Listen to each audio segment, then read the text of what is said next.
Hey y'all, Monks will sing Tipak Long here with Daeon Gong Fu. Don't mind the echo or the turlet. My iron palm setup is in my restroom, and I actually chose to include all of this because a Shaolin White Crane master, Sigung Sao, who was I was told about him through Dr. Jwing-Ming, who has a lot of great books and videos. But Sigung Sao says the taller the bamboo grows, the lower it bows. I'm sure that is a common phrase that echoes across Kung Fu, but as I feel that my bamboo is growing taller, I am bowing by displaying where my iron palm setup is. So let's get started. I was taught iron palm by a master that I will remain unnamed because later I have to show you push-ups because the process I went through was not the official Wing Chun Iron Palm system. Anybody who's interested in Iron Palm should look into cheungswingchun.com has their Iron Palm procedure and the proper stagnation releasing hot ointment you need to fix all the chi damage. Your hands are connected to your eyes, heart, and lung. Hence, you can damage your eyes, heart, and lung, and should always be using, your hot ointment, your dit dao jiao, your meditation. Personally, I stand in a healing meditation for up to 2 hours a day sometimes, depending on how bad I've damaged myself. So if you do not have that knowledge, you should be using dit dao jiaos and hot ointments. Once again, cheungswingchun.com has an amazing iron palm program, but the one I did under a different master was not as sufficient, and my hands broke down, and we will get to that later. Let's get back to this. So I stand, as I was taught by Wing Chun practitioners, so I stand in a southern zhuang, so I'm squeezing my knees together a little bit more, my feet are pointed straight, and I'm squeezing my knees together slightly like I'm holding a ball. Other than that, my tailbone is slightly tucked, or my spine is stretched, however you want to look at it, or however you understand this. You will have one hand pulled back and up in the Wing Chun fashion. Once again, this is the only variation of iron palm that I'm familiar with.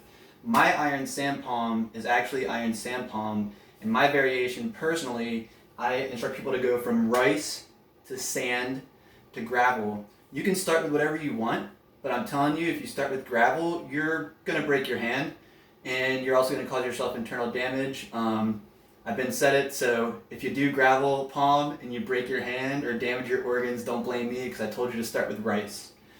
We're going for longevity in Kung Fu. This is not karate. You don't break your bones and then stop fighting 5 years later.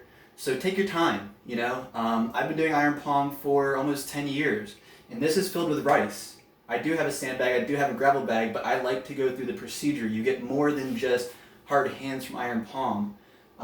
You don't want to focus on slamming your hand. You want to focus on the technique, dropping your hand. Relax it as it hits.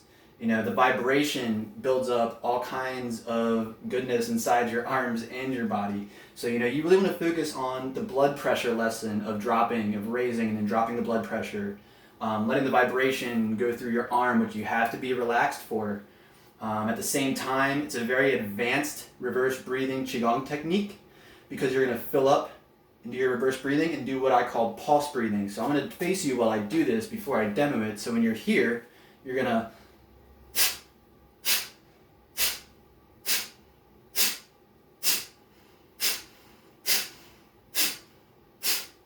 Alright, obviously if you saw me breathe through my mouth, you want to breathe through your nose. That was a mistake. Doing a lot of things at once here. So, furthermore,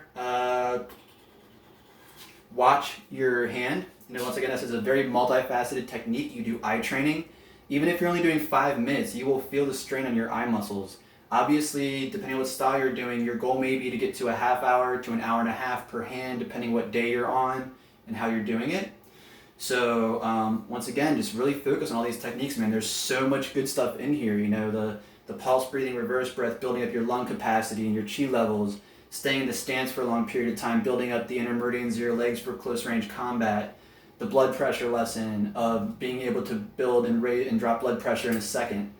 Once again, the conditioning of the hands, the vibration, the eye training. It's such a multifaceted technique. Do not focus on how hard your bag is. Do not focus on hitting your bag. Make sure you heal. Be a smart iron body conditioning person. This is not the 80s, and this is not karate. All right? Nothing against karate.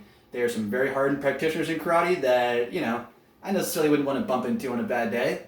But the fact of the matter is, most of those practitioners are not able to compete and train their entire lives because of the damage. We all know this if you have been part of a Japanese style like I have, and like many other people have. Once again, nothing wrong with it. Just, karate is we're going to war right now. Gong Fu is, we're going to train you for war your whole life. And you can constantly improve and improve and improve. I have met masters in their 60s who have terrifyingly hard hands and can still use them and don't have arthritis. Shout out to Master Shu if you ever see this, from Kun Shan. Thank you for the Bagua, thank you for the Xing. Thank you for showing me what a real monk looks like and a real Kung Fu practitioner looks like, along with the other instructors there. I'm not knocking anybody, but he's the guy I was just talking about. Alright, so I'm going to go through a few techniques. Right now I'm just doing one technique per day, but I do train 3 days. I do each technique one day, and then I take a day off and focus on both building chi and my other exercises for conditioning the inside of my hands. And I also make sure I go through all my forms multiple times on the 4th day to make sure I'm localizing chi out and through the meridians properly and really getting that stagnation cleared out in a proper manner. All right?